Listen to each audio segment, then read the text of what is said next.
All right, are we here? B class FYM. Thanks for joining. And Argles underscore organics. Appreciate you hopping in. Guys, let me know if everything's coming through, if you can hear my audio and see my face. Would appreciate that. This is the first ever live stream that I have done, that I've hosted, and so I'm going to be nice and scatterbrained, which is going to be great. Okay. I've got kids screaming in the background, which is just par for the course for my life. So this is great. You guys are getting to just get a nice window into my world. So, all right. Maybe someone give me a thumbs up in the chat if you can hear what I'm saying. I think you can. Pretty sure. Bobby M. Kearney, appreciate you joining. It's awesome. And thanks for the question. Let's see. Yeah, great question. Okay. So I'll start us off a little bit more officially. Guys, welcome to the very first Growing with the Griffins live stream. I'm Taylor. I'll be your host today. And today we're going to be talking about some winter garden prep, some Korean natural farming stuff, and answering y'all's questions. So thanks for sending those. If you sent me an email, appreciate that. And feel free to post your questions in the chat right now, and I'll do my best to answer them in some sort of coherent way. Let's see. I will start off actually just with a question that I just got this morning. And it was from Roger B. And he asked me, he said, Taylor, your command of the English language is phenomenal. No, you knows, or like, what's your educational background? And first of all, I'll say that's super nice of you to say, very kind. And I would say that the reason that I might sound like I've got a phenomenal, not my words, your words, a phenomenal command of the English language is equal parts preparation for videos and post-filming editing. So I put a ton of effort into the preparation for the videos to the best of my ability, because I want to, provide it in a way that I want to articulate clearly, and I want to keep you guys engaged. And that's always something that I'm trying to improve. I also obviously want to get the content really right, the information. So that's one side of it. There's a good deal of work put into the preparation. Equally, though, and maybe even more so, is because I have an incredible editor who cuts out all of my knows, likes, ahs. And so you guys will get to hear all of those now and realize that I'm not as articulate as I appear in my videos. So there was an so I'm always trying to improve on this, and that's part of the reason why I wanted to do a live stream. And I'll probably start doing these more regularly, just because I would like the opportunity to connect with you guys more on a more personal level. So maybe this will humanize me a bit. And thank you so much for everyone who's joining in and commenting. If you guys could, and you want to, you could say where you're growing, like what part of the world or the country, or both would be great. And we'll get started. So just kind of, I'll keep this, sort of light and conversational, hopefully. But as far as the season right now, we're kind of coming to the end of our growing season, at least in the Northern Hemisphere here. All the plants are dead in the garden that we're at right now, except for maybe some yarrow that just is hanging on.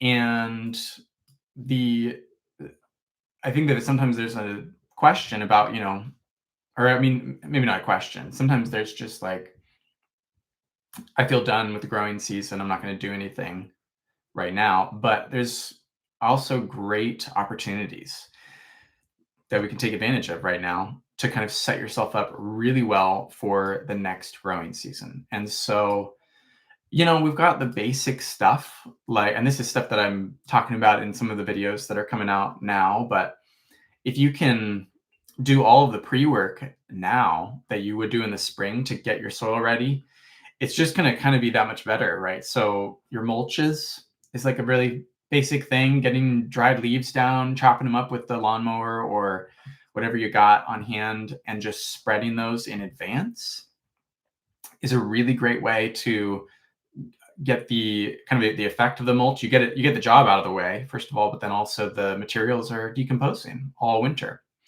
And so you sort of have this, depending on where you live, you got this freeze thaw dynamic, and that just helps the materials break down further. It's feeding soil biology and getting your soil ready for spring. So getting your mulches down is a great thing to do right now. Another really simple thing that you can do is do your soil drenches.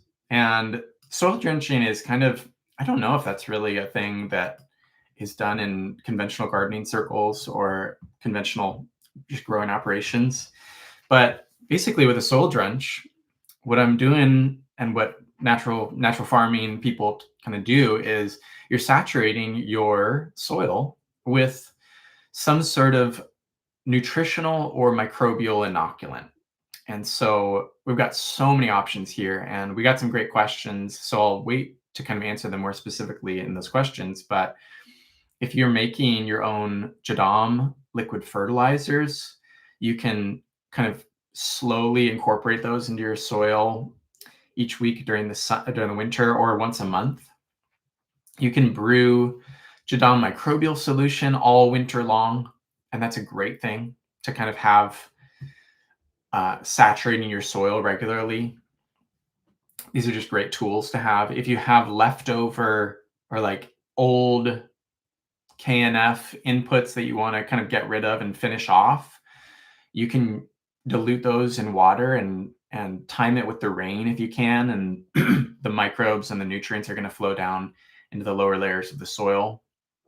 So soil drenches are a really beneficial thing to do right now. And I guess in addition to that, and this kind of falls into the mulch category a little bit, but if you can get your compost on the soil now, even if it's a little bit unfinished, I like to make an end of season compost pile or 2 or 3, where just all of the crop residue and carbon materials that have accumulated over the growing season get put into the pile and start to break down. But sometimes it takes a while for those chunks to turn into soil.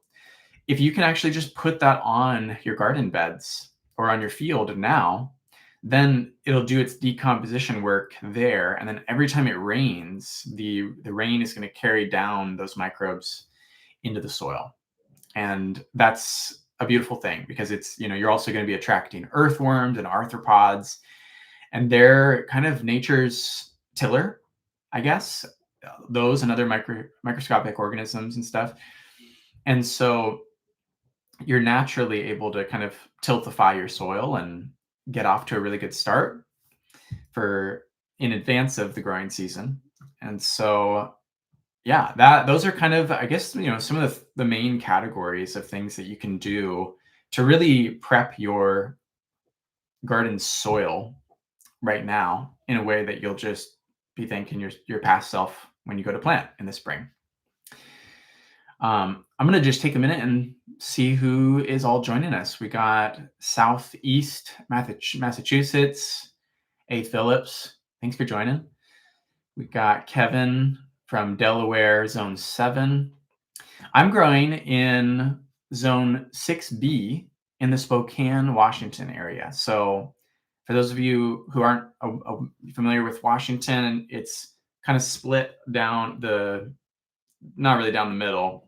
The left third of the state is what we call Western Washington, and it's very specific climate. It's like a rainforest. It rains 300 plus days a year. And then I live on the east side of the state, where it grows like 2 days out of the year. And it's high desert, and it gets nice and cold. So Spokane the Spokane, Washington area. You can look that up. Zone 6B. Argos Organics, thanks for joining us from Northern Michigan. Yearly snowfall, 150 inches. That's impressive. Very cool. Right on. Awesome that we have someone joining from Germany, Oliver. Nolly? Oliver. Appreciate you coming in from Germany. That's awesome. Also, Bobby coming in from Cork, Ireland, zone 9. 2 degrees Celsius, damp, cold weather. That's sweet. I love this. This is this is incredible to do this channel because I've gotten so many emails and comments from people from all over the world because I think there's a huge interest in these topics. We're doing Korean natural farming kind of stuff, but it's also just natural farming. And really what that means is that we're using the materials and ingredients that are available in our area. So if you're doing this in Germany or in Ireland, then it's German natural farming or Irish natural farming. And I'm doing Washington organic natural farming. So got someone coming in from Texas, Slow B1, East Texas, Zone 8B. Man, so you probably are still growing. I'm guessing. You get to grow year round? That would be amazing. That's like maybe a reason that I would move to Texas or somewhere more south. Awesome. Kevin FL, I cut a new bed 1 month ago, tilled the grass and leaves into the soil, then added compost extract with fish fertilizer. Now I have 200 cubic feet of leaves on top of the soil. That's awesome. Yeah. Heck yeah. I mean, if your soil isn't too wet right now and you're starting a new growing bed, new growing area, then you can till that and form your beds and then just kind of set them, mulch, of course, to help protect them and saturate them with your compost and your compost extract, your fertilizers. That's great. That's a great way to, again, just be ready for the spring. So much opportunity in the winter. So a couple other things that we can do in the winter is kind of tackle some of these more long-term things that we make, because a lot of what we're doing with Korean natural farming and Jadam is just making stuff that eventually finds its way into the soil. That's kind of as simple as it really is. And so one of the main, when I'm thinking about for winter, where we want to focus our energy, so much of it is just in making these ferments and brews that take a really long time. And so I saw, Oliver, you mentioned you already did some OHN. OHN is a great, for everyone else, Oriental Herbal Nutrient, OHN is a great thing to make right now because it takes like 78 days or something like that, which is over 2 months, 2.5 months. And so this is for those unfamiliar, this is a slow herbal extraction. You're using vodka to draw out nutrients from 5 different herbs: angelica root, cinnamon bark, licorice root, ginger, and garlic. And it takes time to get all that you can out of those things, at least in the traditional approach. And I don't really know, to be honest, I haven't fully looked into the scientific reasons behind the traditional approach for making that, but I kind of opt toward trying to do it in the traditional way first and then seeing how it works. And then if I can find ways to innovate, then that's when I'll make a change. But I haven't found a specific reason. I haven't really looked into Oriental Herbal Nutrient or substitutions that you can make quite yet, but that is something that I'll be working on. And so Joni Bus, thanks for joining. Love your channel. Appreciate that. Thanks for the compliment. And yeah. And you need to make OHN. Yeah, you do. You totally do. It's a great thing to have on hand. It goes in almost all of the Korean natural farming recipes. It's a great just thing to incorporate in your maintenance sprays. And you can, yeah, you can incorporate that into your soil drenches for the winter too. Yep. Argos Organics. I've compact sand, and I think my cover crops is the answer. Cover crops are a great answer for that. Man, especially if you are growing in a warmer environment right now and you can plant a winter cover crop, killer way to spend the winter nourishing your soil, because yeah, you're going to get all the good stuff from that. The root exudates, keeping the microbes alive and active. And when you terminate that, you've got, again, just the natural kind of root-based tillage and aeration, which is great. You also said Argos Organics. I'm lazy, as FPJ has done wonders for me. FPJ is awesome. Yeah. Really important thing to make. Really great. Try and make it every spring if you can. Make a big batch, and yeah, you'll be set. Kevin, you're asking if I could summarize KNF for you, and I would love to do that.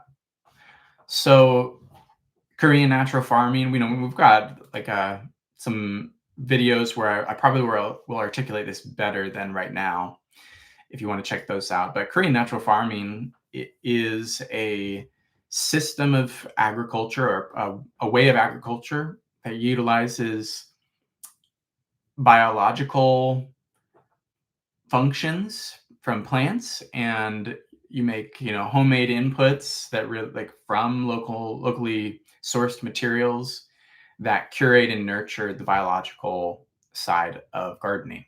And so that's primarily in the soil, but it's also being used in foliar applications throughout the growing season. You're really, I'm on the spot here. So I'm reaching back.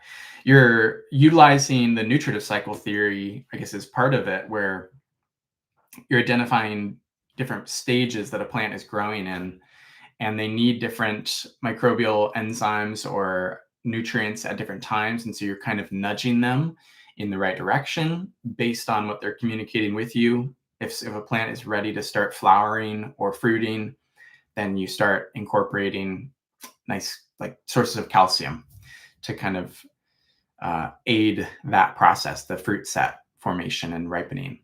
And when they're in the early growing stages, you want to supply them with good sources of nitrogen and plant growth hormones and stuff. So there's 9 core inputs in Korean natural farming. The main one being, and this is, I think, I've said this a lot before, but I think that the most notable contribution that Korean natural farming has made to agriculture in general, both home gardening and farming endeavors, is indigenous microbes, indigenous microorganisms.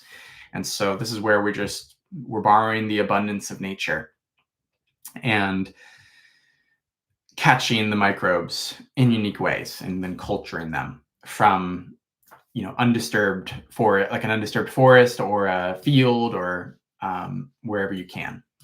And so let me know if you want me to go into some more specifics here. It's a little bit hard to get into catching IMO 1 right now during the winter, because it's harder when the temperatures are lower. But we have some other really great options, and that's where Jadam comes into play. And I'll talk about that in a moment. So, Argos, I like the shorts you did mentioning the downsides of KNF and separately Jadam, which given your situation might not be a downside. Jadam smell is real. It is real. Jadam is awesome. I really, really appreciate it for so many reasons. And one reason that I don't appreciate it is for the smells. It's stinky. The Jadam liquid fertilizer is quite smelly. And has anyone here made the sulfur? Actually, if you have, I'd love to just hear, because the sulfur took me off guard. I mean, I knew that it was going to smell like sulfur, like rotten egg and nastiness, but I had to make it a couple times because I didn't quite get the ratios right, and I think my starting temperatures were wrong, and it really the technique that he outlines in the Jadam book, it requires, I mean, you got to melt your own sulfur at home. And so I think the first time I did it, I didn't use the correct quantities, or maybe I didn't have enough to make it. And then I just had this leftover sulfur, and we had to get in touch with we had to be responsible and dispose of it responsibly. And so, yeah, that was awkward. But regardless, it smells like sulfur. And yeah. And so if you're going to make it, use well sealable jars. So we got some people who have made the sulfur. Yeah. So in case you don't know too, the Jadam sulfur is a great way to fight against uh, fungal diseases. And I think it's also a mild pest deterrent. In the Jadam system, it's combined with the Jadam wetting agent, which is a surfactant. It's a very clean soap, and it helps your sulfur and your microbial solution and whatever else you want to spray on your plants to actually cling to them and spread out across the leaves, do their job. So I have found, though, that I haven't had that much trouble with plant disease, fungal disease, or other weird stuff ever since applying Jadam liquid fertilizer. Jadam microbial solution and my KNF inputs foliarly. It seems like that really just solves a lot of my problems for that. And so I don't necessarily need to do the sulfur, but I might in the future, especially I think for larger growing operations, maybe where you're doing a large fruit production. It could probably be really helpful to have that on hand as a reactive measure. So, yeah. So, getting back to these kind of longer term inputs that you can make during the winter that are really good to get started, in my opinion, would be, I mentioned Oriental Herbal Nutrient. That's a fairly hands-on input to make. A really hands-off input that you can make that just takes a really long time is the fermented fish amino acids. And I think a couple people have mentioned that they've made that. But the fish just takes a really long time to decompose in this way because we're using brown sugar. We're using that osmotic pressure fermentation-based process to decompose fish really slowly and gently, and keeping all those good enzymes and amino acids intact. And so it takes a really long time. Like 3 months minimum before you can start harvesting, and it's recommended that you go the full year, or maybe 9 months or something. But I always am trying to get, my next batch of fermented fish amino acids started in advance before I need it, because you won't be able to get it for a while. So, yeah. I'm going to hop into another question from one that someone emailed me this is from Dale G. Appreciate you, Dale, for asking about how to grow sweet corn in Ohio with KNF, Green Natural Farming, or Jadam ferts. Thanks. And I'll just say my caveat here is that I have not grown much corn, and I haven't grown anything in Ohio. So my expertise is, I want to just temper expectations. My expertise is still pretty limited for, I just haven't gotten the chance to work with a ton of people from around the country. So I can give some general suggestions, though, based on what I do know about corn. And one of the, I think, basic things that it seems like is apparent is that it has very high nitrogen needs. And so there's some things that we can give it to really supply those. But I'll start off with Jadam, because I think that there's some really simple things that you could do, really great ways that you can prepare your soil using Jadam inputs.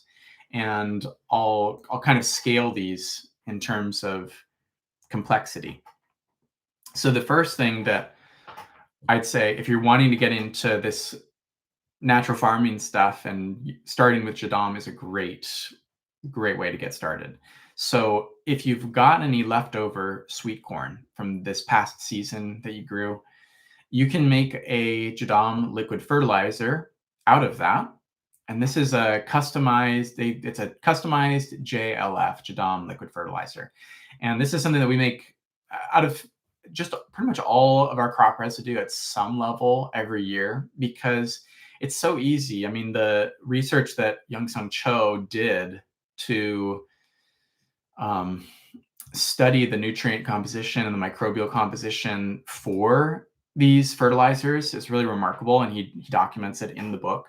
But his theory and what he demonstrates is that you can make these customizable fertilizers out of the fruit that you harvest. And so you can use diseased corn or ugly corn that you didn't want to eat. If it's got pest damage, it's still good to make the liquid fertilizer from that. And to make the liquid fertilizer, it's so simple. You just have to collect leaf mold soil from an undisturbed forest. And this is the leaf right below the leaf litter that's accumulated in that undisturbed forest. You want to look underneath and find the soil that has been generated from hopefully decades or longer of decomposition. And so scoop up some of that, and that is going to be your basic inoculant to kind of get decomposition going. It's going to contain the most robust microbes, bacteria, and fungi from your area. And when you add your corn crop residue to a bucket and add some leaf mold soil, you can fill that up with water, just so that the water is covering the corn. And then that'll start to ferment anaerobically, which is why it's going to smell pretty bad. But if you get the smells, that means that you're doing something right. I would try and, if you're doing it in a bucket, don't fill it up all the way, seal it up, and then bring it indoors so that it doesn't freeze over the winter. And if you can crack it open every once in a while and stir up the corn in there or whatever you're using, you can also use, weeds and grass clippings or whatever you got that's green, that's like a nitrogen rich source. But you want to stir that up so that it all gets kind of evenly incorporated and all gets submerged in that nasty water, the nasty fertilizer. And so after a week, it'll be usable to some degree. But if you want to just make it now, then you can ferment it all winter long. And then you're going to kind of use it as a soil drench leading up to planting. And for that, by soil drench, I always just, would recommend try and time it with rains, spring rains. If you can't, then, water it in substantially after you start dumping it on your soil. Try and spread it out. Don't dump it all at once. If you can kind of parse it out over the course of a month leading up to, once a week leading up to planting, that's just a great way to kind of prepare your soil, because you're getting all the microbes that we're used to digesting and processing the corn material. Those customized microbes are going to be now at work in your soil where you're ready to plant. So that's a very simple thing that you can do from the Jadam sphere.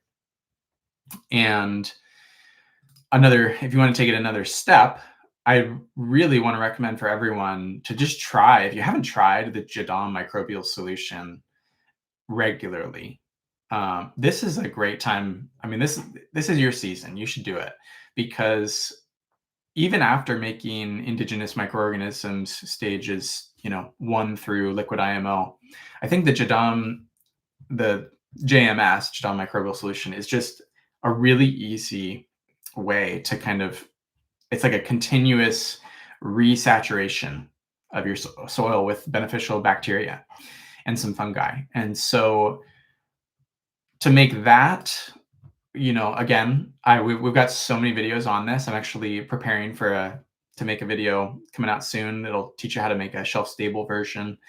But to make that, you're just feeding that leaf mold soil that you collected from the forest.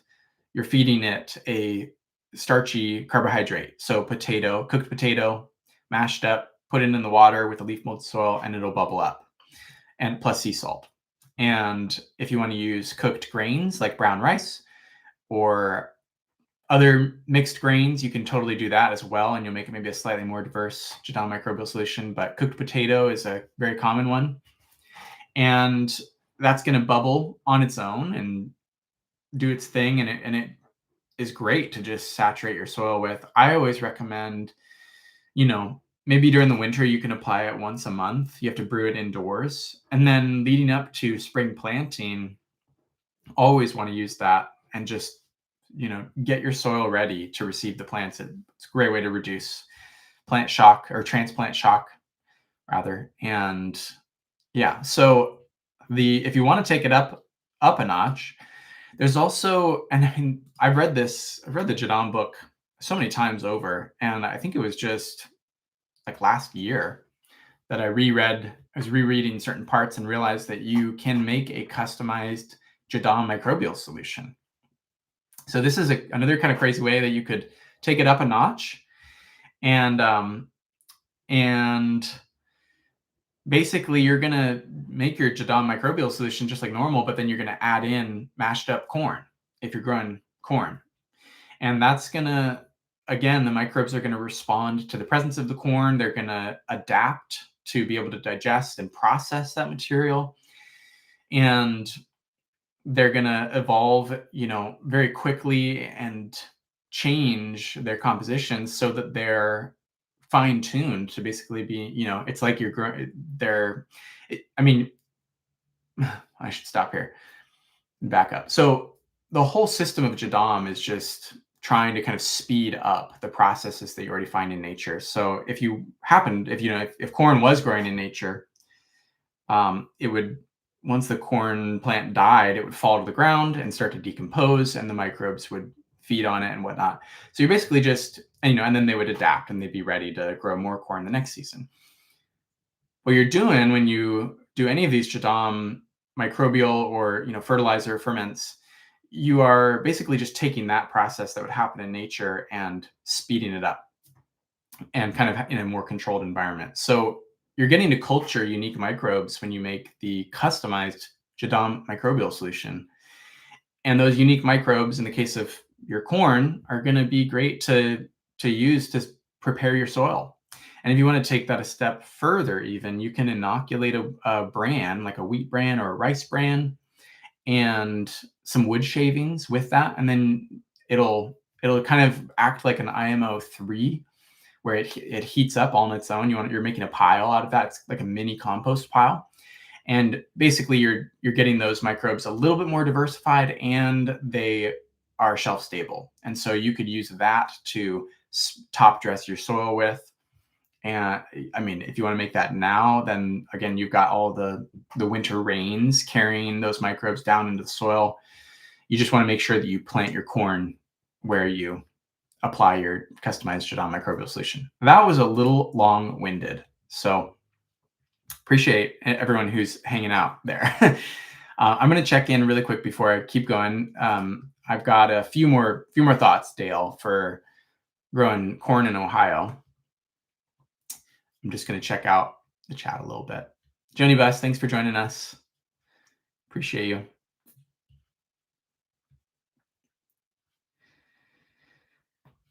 Yep. Question about hard water. Do the KNF or Jadam books mention not using hard water for brews? Jadam, at least, is big on not using hard water because it apparently negates the effects of the wetting agent. And so, pardon my creaky chair. So, yeah, if you are going to be using the wetting agent in Jadam, where you're helping the inputs cling to the plant foliage and spread out, then you do need a water softener. I have a really fancy reverse osmosis water filter system, but you don't need anything like that fancy. I think it is a little bit expensive to buy a water softener, but you can also make your own. And yeah, there's a guideline for that in the book. Maybe we will highlight how to make your own water softener on this channel someday, but I don't know. it's not really like it's not in my wheelhouse exactly. It's kind of dealing with like pipes and Teflon tape and cutting very precisely, and I don't know. Chris Murphy, yep, got a haircut recently, and my hair. This is a random personal note, but my hair is very curly, and I tend to just let it grow really long, and then I cut it all off, and it's really short, and then I let it grow really long, and so you'll notice from all of our videos that I've got just a wide range of. I don't have a set hairstyle, so yeah. Yeah, the pipe fittings are the expensive part for the water softener. Chris, have you made the water softener from the Jadam book? Or if anyone else has, it'd be great to hear. Joni, if you watch this later, or if anyone else is wondering, you said I added lactic acid to mine. Lactic acid bacteria to your. I'm assuming that I was talking about the fertilizers or the Jadam microbial solution. That's great. You can totally add that if you've got it. If you want to use it up. That's a good way to use it. Okay. Just catching up. Minnesota. Shawnee Gross. Welcome. That's sweet. Yes, I am live.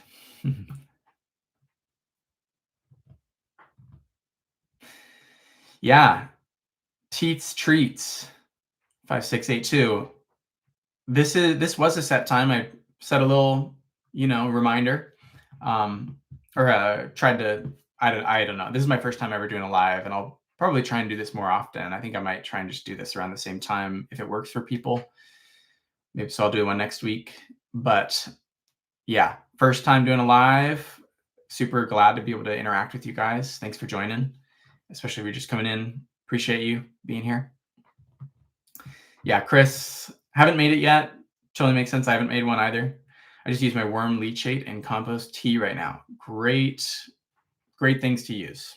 Yep. Worm leachate and compost tea are awesome. They'll take you far. Yeah. Sometimes I'll make my own yogurt for the whey. Yeah.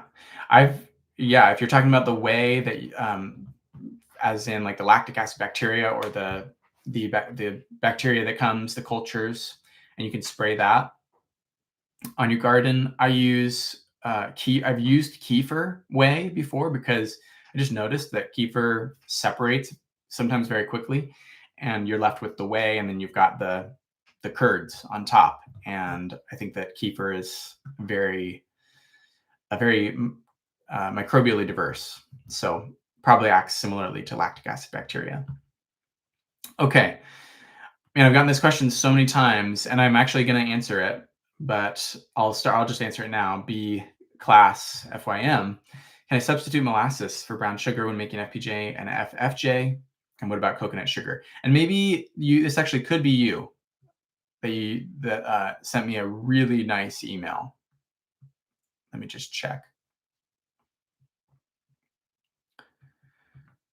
Hold on. If you are the one that sent me that email with a ton of questions, appreciate that. That was one of the questions that I'm going to get to. Can I substitute molasses for brown sugar? Unfortunately, you can't. And this is a huge disappointment to a lot of people, myself included, because molasses is great. But unfortunately, you can't substitute it to make your FPJ and FFJ, and at least to my knowledge, because the function of the sugar in those ferments is not to act as a food source primarily for the microbes and the enzymes in the plant debris. It's actually to preserve the enzymes and nutrients. And the way that it does that is by dehydrating the plant material. So for FPJ and FFJ, fermented plant juice, fermented fruit juice, I'm going to try and say the full words for people, especially because I know that the acronyms can get a little bit tiresome, a little burdensome.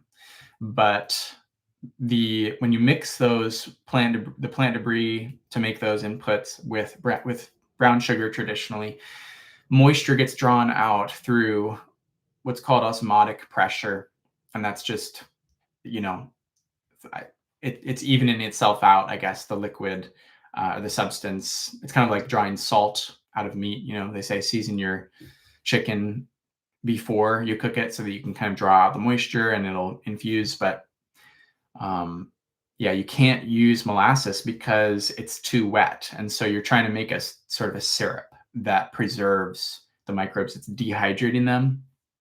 And through that dehydration process, it's confusing because you're drawing out liquid from the plant debris. And so it seems like there's more liquid, but it's sort of like honey is the best way that I have found to describe it. Raw honey contains all these enzymes and microbes, but it doesn't ferment itself because there's not enough water in there because it's got too low of a viscosity. So you're trying to go for that low viscosity substance when you make your FPJ and FFJ to actually preserve the microbes, which is why you can't use molasses, but you can use coconut sugar. You could totally use that if you've got it. It might be, I'd say only use coconut sugar or like maple sugar or something if you've got a really good source of it and it's not too expensive, because otherwise, if you can use just an organic brown sugar, it's going to be probably a bit cheaper. But if you want to use your coconut sugar, that's great. It's just keep in mind it's not being used as a food source for these microorganisms. It's just preserving them. Hope that makes sense. Yeah. Okay, I'm scanning through comments again. Chris, I make my yogurt from hot milk, and my favorite probiotic pill as inoculant. Awesome. Yeah. Have you ever? I make my yogurt by inoculating with kefir, and it makes a really nice tangy substance. I love kefir. I mention it a lot, so you guys can probably tell. Could you answer my question, please? Rainwater. 1 sea bass, worm castings, and water is white. I'm trying to understand this. Let's see. Bobby, did you send me an email? I'm not sure if you're talking about that question. I'm trying to interpret this. So could you answer my question, please? Rainwater, 1 sea bass, worm castings, and water is white. Is that right? Or did I do the process wrong? Yeah. I'm not sure what you're asking there. Maybe you could, unless you asked it earlier on and I missed it. I would love to answer that question. I just am not quite sure what you're asking. Okay, so I suppose you shouldn't add any water to FPJ or FFJ then. You only add water when you're ready to apply it, because it kind of, you need to dilute these so that they don't overwhelm your plants with the enzymes and the microbes and the nutrients. You don't want to cause disbalances. So you're always diluting them, but the second you dilute them, they start to expend themselves. They're able to travel around in the water and over ferment themselves. So again, going back to the raw honey example, if you add water to raw honey and you aerate it, you're going to start making mead because it starts fermenting itself. So it's kind of a similar thing that's happening. It's probably not a 1-for-1, but it's a way that I understand FPJ and FFJ. Yeah. Question. Okay, Bobby, question right at the beginning. I'm going back. I see. Hi, I have Jadam JLF fish. Nice. So probably real stinky. 1 whole sea bass and worm castings. It has white in the water. Is that right? Or okay. Apologies, Bobby. I missed that. If there's white on the surface of the water, then you're totally fine. Because that's just the bacteria, fungi, or whatever that's feeding on that material. And if you just mix it up into the water, it'll just kind of reincorporate. I don't think there's really any problem. That's the thing with Jadam liquid fertilizer. It's just so simple to make, and it's hard to get it wrong because eventually it all just is putrefying anyway. And so even the blue green molds, I've never had really, I don't think any super colorful molds appear on mine, but if you got the white mold, totally fine. Just mix it in and use that. So it sounds like you're making some strong stuff with your worm castings and your sea bass. That's awesome. Yeah. Thanks, Argos Organic, for pointing that out. B class, can I use goat milk or plain unsweetened goat kefir instead of cow's milk when making LAB? Absolutely. Absolutely, you can. You can use any animal milk. I had some comments on our last video that was talking about LAB. I had said that you can't use a plant-based milk to do the secondary fermentation, and I got a couple comments pushing back on that, saying that you maybe could. I'm not sure, honestly, on that. I don't know if that's possible. The only thing I can think of, if someone like Chris Trump was saying that you could use like an oat milk or something, something like an alternative milk, an almond milk. The only thing I can think of is that maybe he was meaning you could use that in place of the rice wash water at the beginning, like the first fermentation process. To my knowledge, the whole purpose of the lactic acid bacteria is that you're adding a substance that has lactose in it, that those lactic acid bacteria can consume and convert into lactic acid. So I don't know. I would say, I mean, certainly you can use goat milk, especially if you've got it on hand, and raw is probably always going to be better. I don't really have a good source of raw milk right now. So I'm not going to get the max diversity, but if you've got goat kefir, I mean, great, use that. If you've got just goat milk, then use that, and that's awesome. Higher fat milks are better. Yep. Totally agree. Okay, I want to get back to guys. Thanks so much for asking your questions and engaging in this chat. This is super fun for me. Appreciate you guys being here.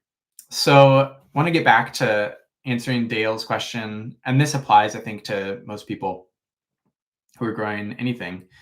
But another big way that you can use your Korean natural farming inputs, if you've got them, for growing corn is as a seed soak solution.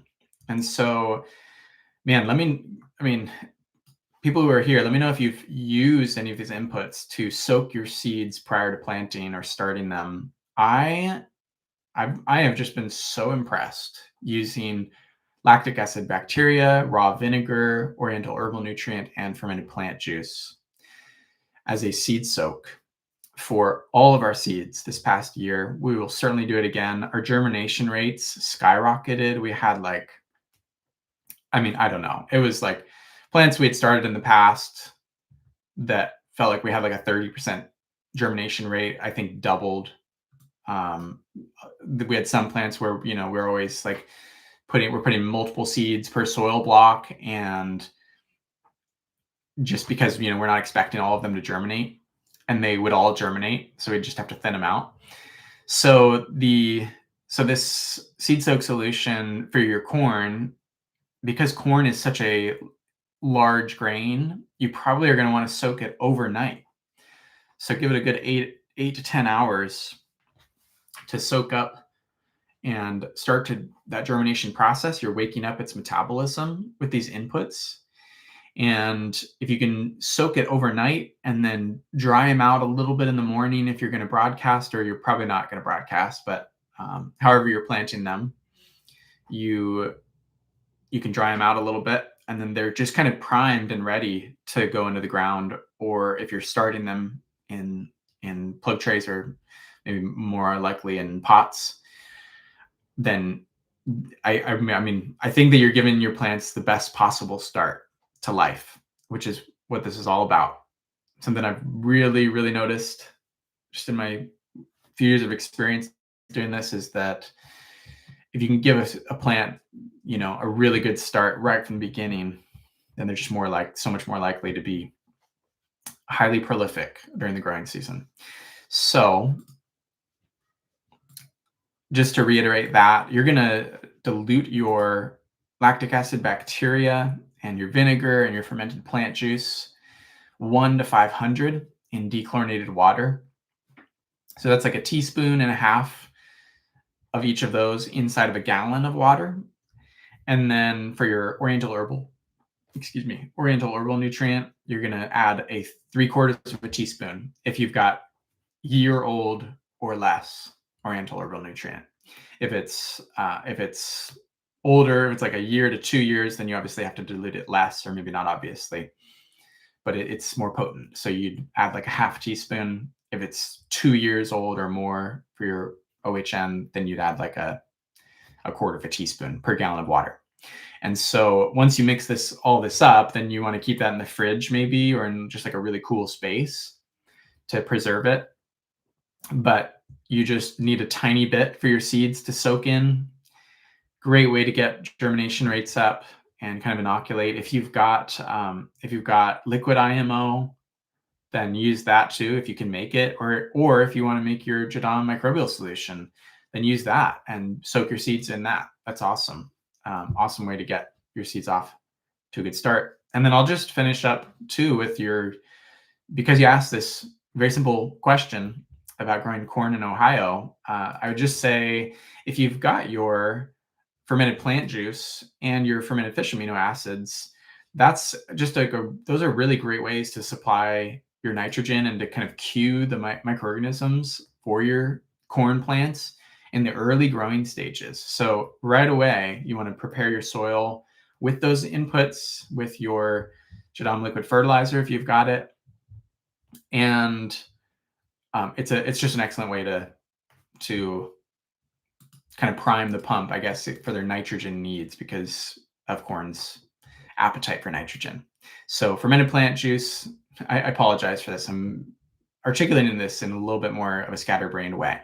But fermented plant juice and fermented fish amino acids are going to be great in the early stages of your plant's growth cycle. And then, of course, as you move more toward flowering and fruiting for your corn, then you'll want to shift to your water-soluble calcium acetate and phosphate inputs.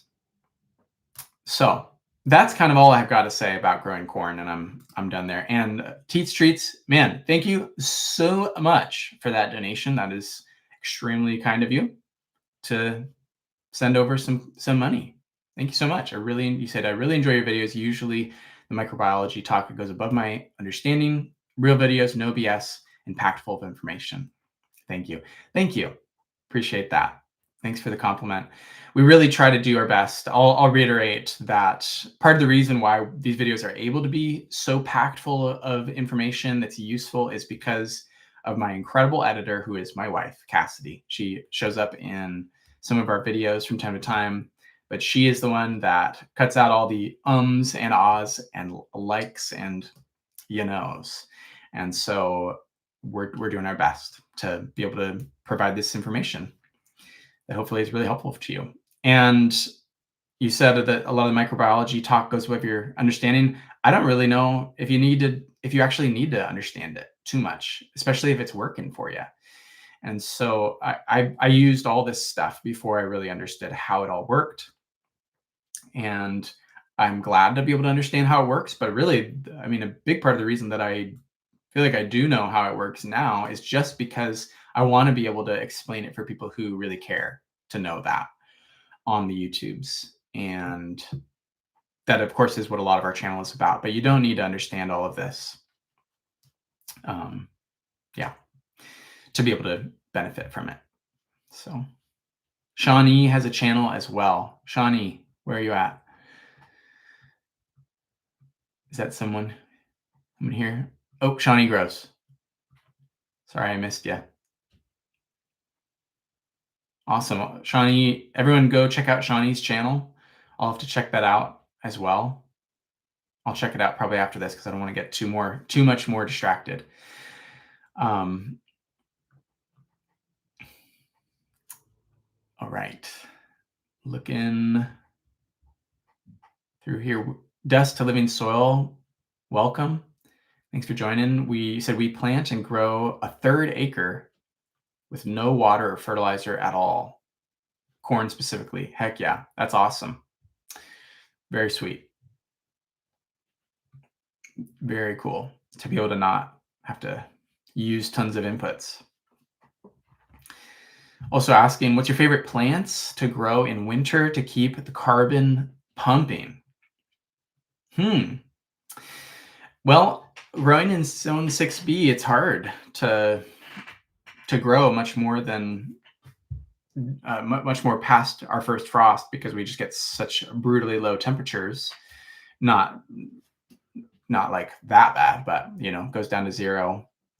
And so yeah, we actually haven't grown a ton, although as we're kind of starting up our farm this year, we're going to be experimenting a lot more with season extension tools, probably growing some greenhouse or some hoop houses, polytunnels. And so I don't know. I guess that's something that we'll be getting more into. Chris, you said, I assume the plants with the sweetest roots pump carbon most. Probably. Yeah, sure. What kind of vinegar is optimal? B class. If I am apple cider vinegar, white, what strength also? So yeah, great question. Thanks for clarifying. Your raw vinegars that you buy from the store are gonna contain the live cultures. Those are great if you make your own. And we're just gonna release a video in a couple days here on making an apple cider vinegar. So apple cider vinegar is great. That's the main one that we use. We also we made a peach vinegar this year that I'm going to potentially use in some of our applications, but also using it for cooking. Making fruit vinegars is just so easy. So I'd say if you're looking to make your own, why not?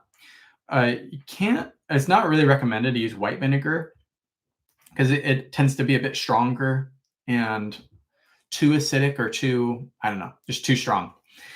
And doesn't contain the kind of mineral balance, the good right mineral composition for that. So you want to use a nice high quality vinegar, like brown rice vinegar is the traditional choice for Korean natural farming.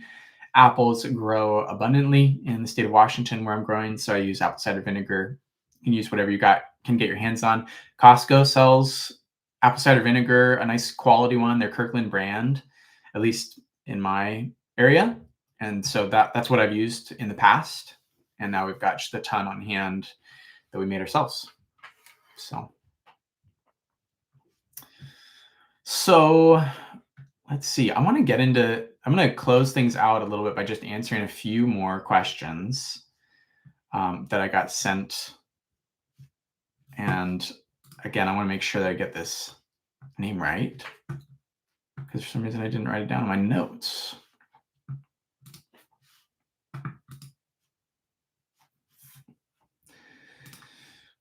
This is just from BF. Can't remember where you were at in the chat. B class, yep. So, and again, thank you so much for sending all these really good questions. So one of your questions, would it be dumb to add EM1 to a jar of FPJ or FFJ? For that, I guess it depends on your goal. I'm not really sure why you would need to. EM1 for people who don't know would be effective microorganisms 1, and it's just a solution that you can buy, kind of like a bug in a jug sort of thing. And I have only used EM1 in the context of bokashi. So I've inoculated my own bokashi brand with it and used the spray, and it seems to work great. Right now, I tend to opt toward ferments that I can make fully on site. So you could add some FPJ to your FPJ, or you could add it to your applications if you wanted to. You could add, if you're making you said, what would happen if I added bokashi brand to FPJ or FFJ? I'm not really quite sure.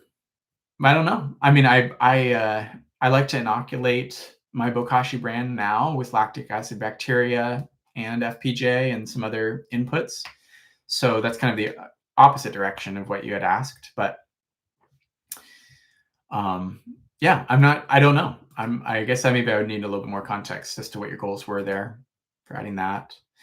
Another question you had that was really good is there IMO 4 or 5 for sale? I understand the idea behind all this is to eliminate the need to purchase inputs. Just curious. And that's a totally valid question. It's a great question.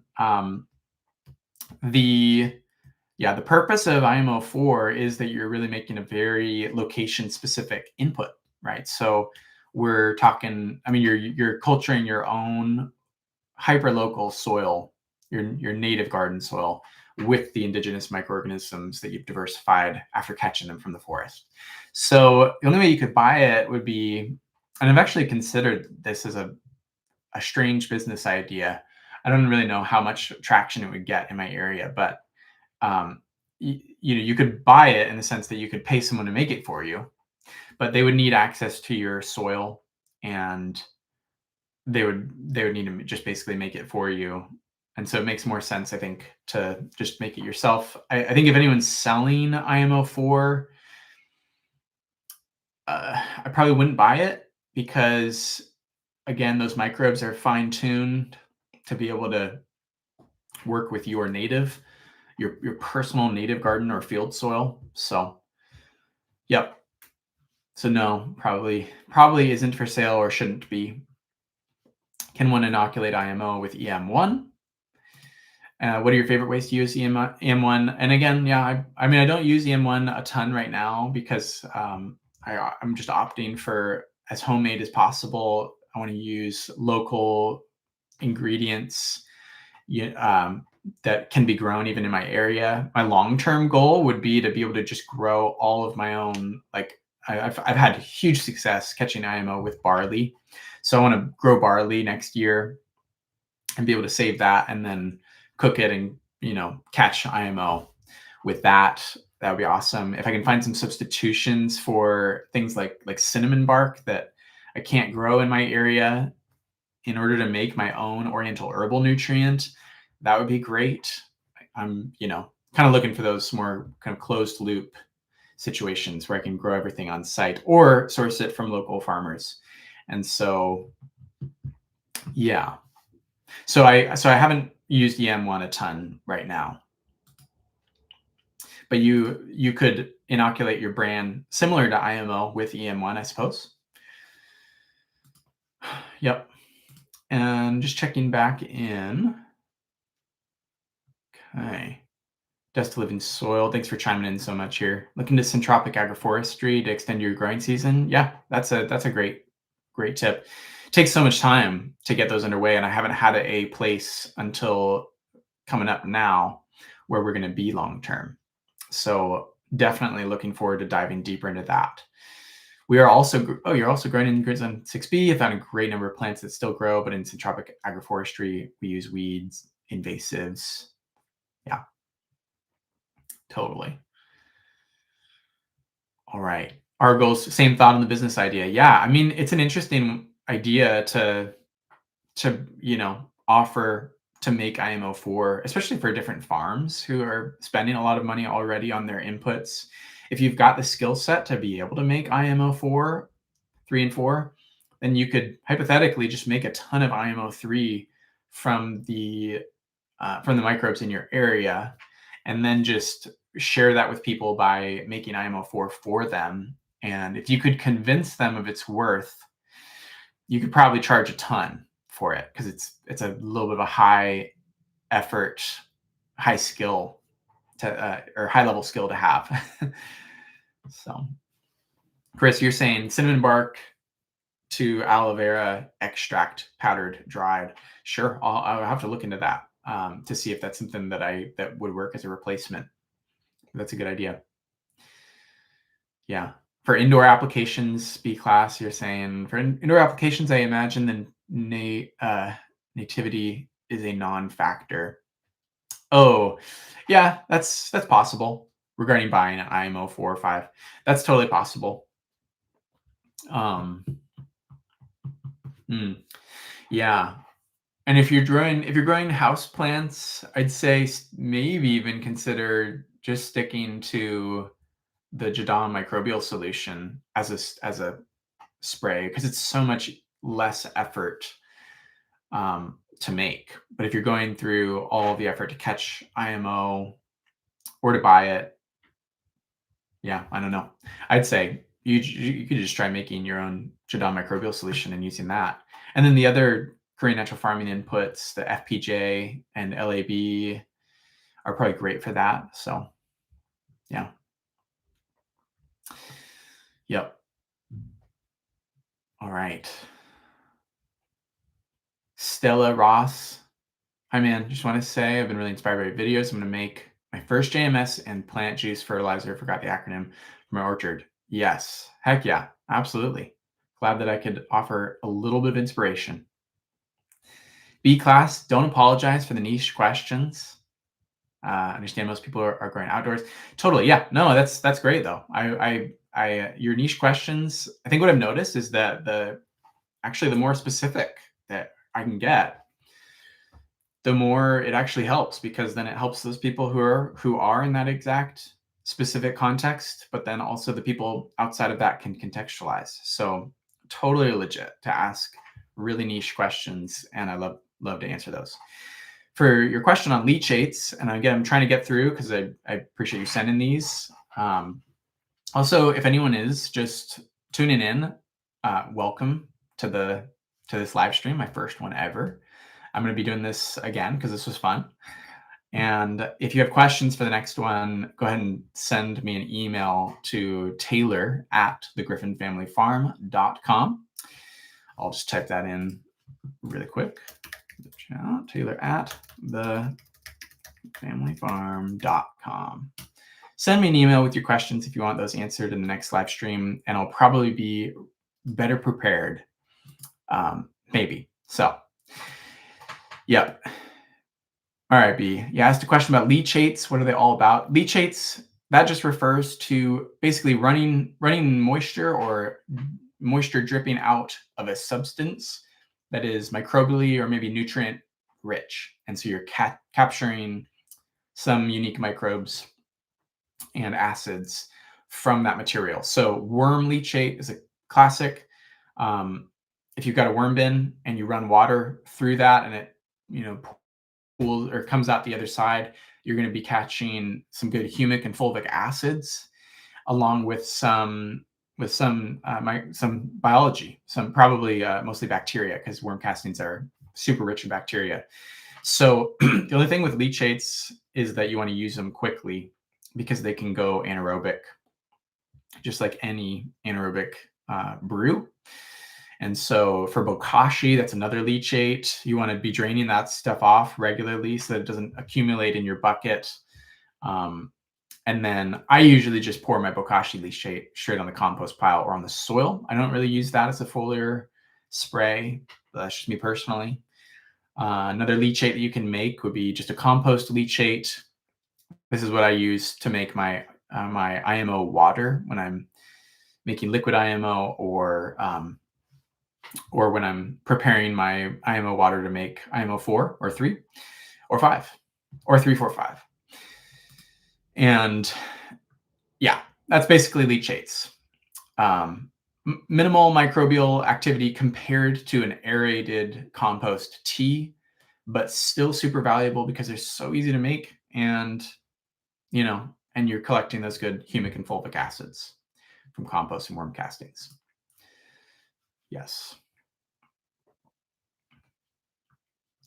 All right, checking back in with the chat. Yeah, I'm so happy to explain these, B class. Thanks for tuning in. Thanks, Chris, also Chris Murphy and Argos Organic, for carrying this chat a bit and adding in your 2 cents. Really appreciate that. Chris, you said Bahia grass is used to multiply mycorrhizal symbiotes usually. That's awesome. Yeah, heck yeah. Bahia grass. I'll have to look into that. Argos Organic, thank you again for sharing natural growing techniques. Not trying to be political here, but make growing natural again. Amen.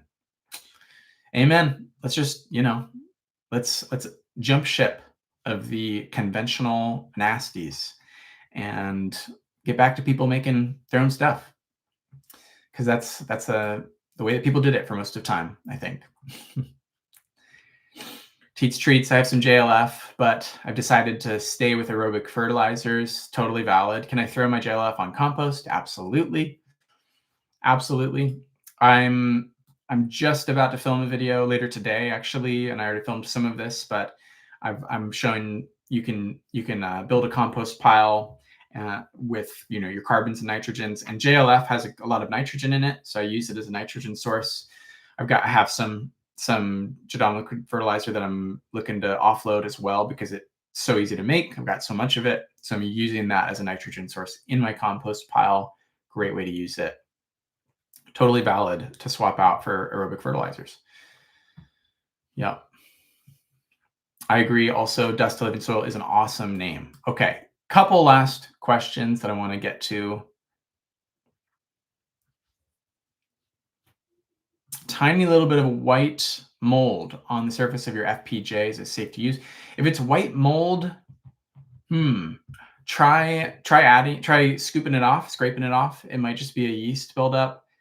And then add some brown sugar or whatever sugar you've got to the surface to kind of create that cap that'll seal it all in, and then see if it keeps growing. If it does, then you might have a compromised or a contaminated FPJ, but I would imagine that brown sugar would lock that down. And is it silly to add Bokashi bran to a worm composting bin?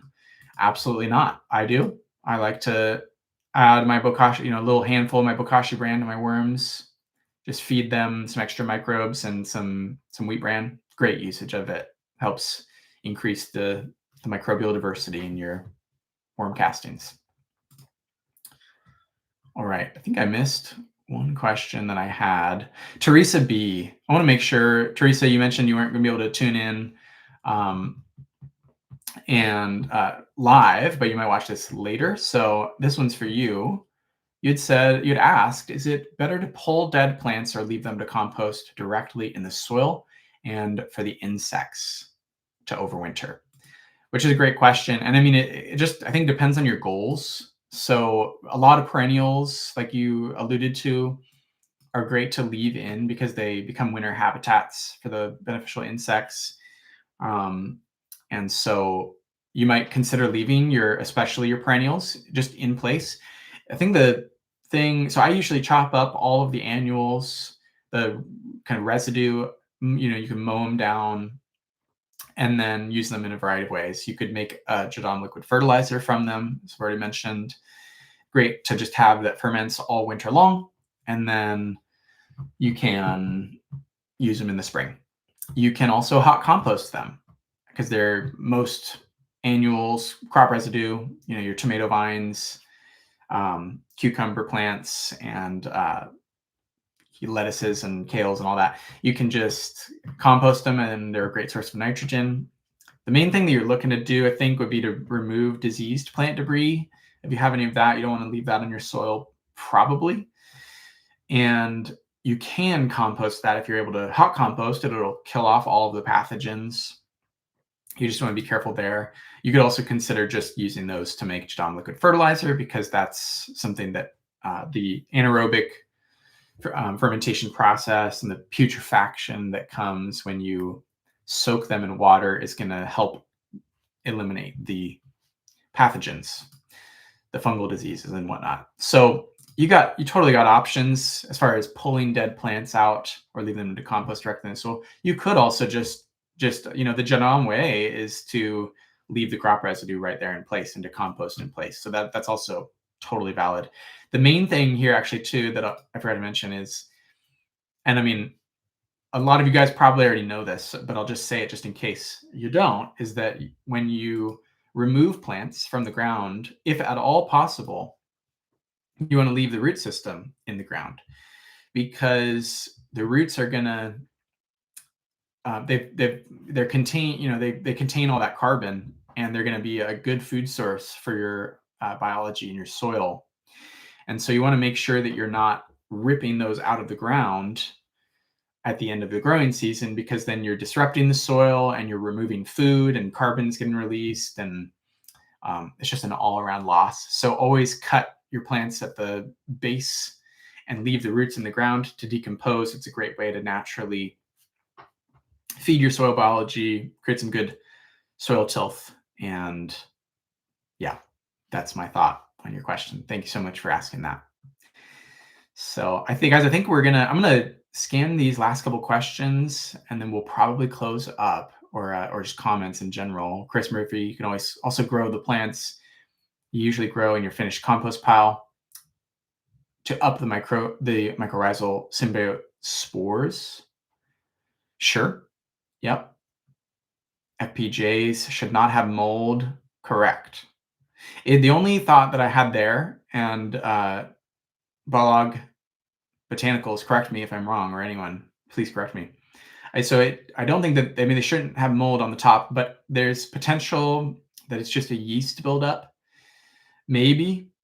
And that's why I suggested the sugar cap. If you scoop off the white stuff on the top and then you cap it with the sugar, you could potentially just lock that down and there's no problem. If it's just white mold, if it's colorful mold, then you probably want to toss it. So leave the roots in the ground. Yep. All right. Using fertigation, what's the recommended dosage of JMS in plant juice per acre for fruit cheese? So JMS is, you can apply it, I think at the minimum you want to apply it at a rate of 1 to 10. So what did I say? A cup, roughly a cup per gallon. Is that right? Yeah, probably, maybe a cup and a half of JMS per gallon of water, or I don't know. I'm doing math on the spot. This is embarrassing, guys. 6-7 cups per 5-gallon bucket. But if you're using it as a soil drench, you can obviously apply it undiluted. Time it with the rain. If you're applying it to an orchard for fermented plant juice, always apply that 1 to 500. That's just from what I've heard and personally done. So very little amount for Jadam liquid fertilizer. If you're doing the Jadam path, then you want to dilute that 1 to 10 or even 1 to 100. So a little goes a really long way, depending on the age of the fertilizer. But yeah, don't need a ton. It's more of a matter, I think, of applying it regularly and kind of gradually integrating these microorganisms. I was just talking with someone in our natural gardening group who is saying that he applied Jadam microbial solution every week last season, and his soil is just like white, just like saturated with beneficial microorganisms, which is awesome. So yeah. Which completed Jadam KNF inputs have the longest shelf lives, which are the shortest? Probably, I don't know, vinegar and oriental herbal nutrients. Jadam liquid fertilizer is kind of indefinite. It's got very long shelf life. And I mean, hypothetically, most of them, if you've got them preserved in that sugar syrupy solution, they should last a long time, but it's recommended that you use them, and make them each growing season. So yeah, Teats Treats, thank you so much. Yep, this has been fun to get to do.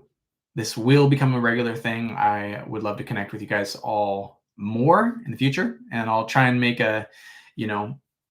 I might experiment a little bit with the timing just to see if we get there's more availability in the future, but at different times. But appreciate you all for checking in. I think we're going to wrap it up there.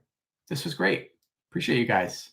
And yeah, I wish you the best this week as you're preparing your winter garden, your soil, all of that.